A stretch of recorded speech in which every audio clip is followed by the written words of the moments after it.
tàu tu lối mấy lòng trình đề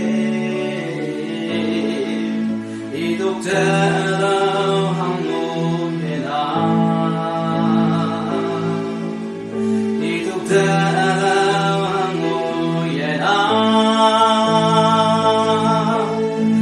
tục theo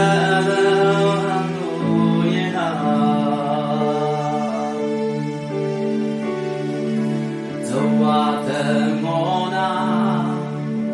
chỉ số hay thay lòng đi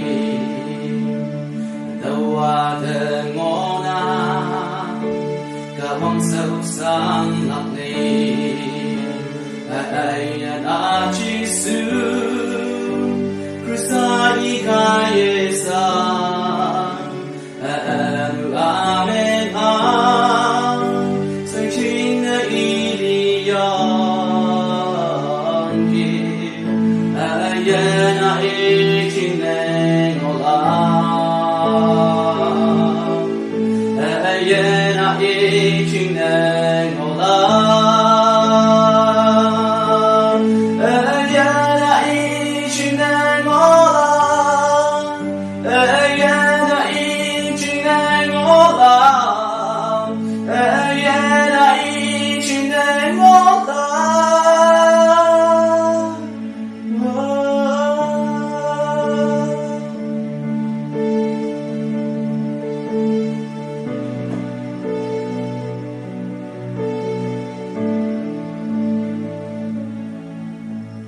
Sip ma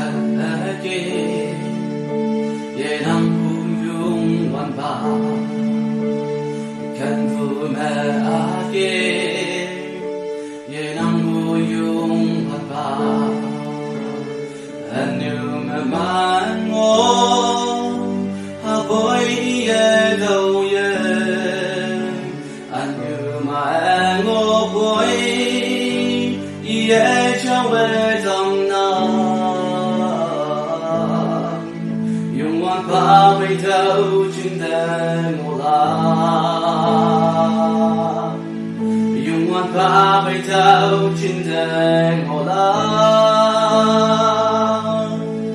dùng ngoan ba bay thâu trên đàn ngô la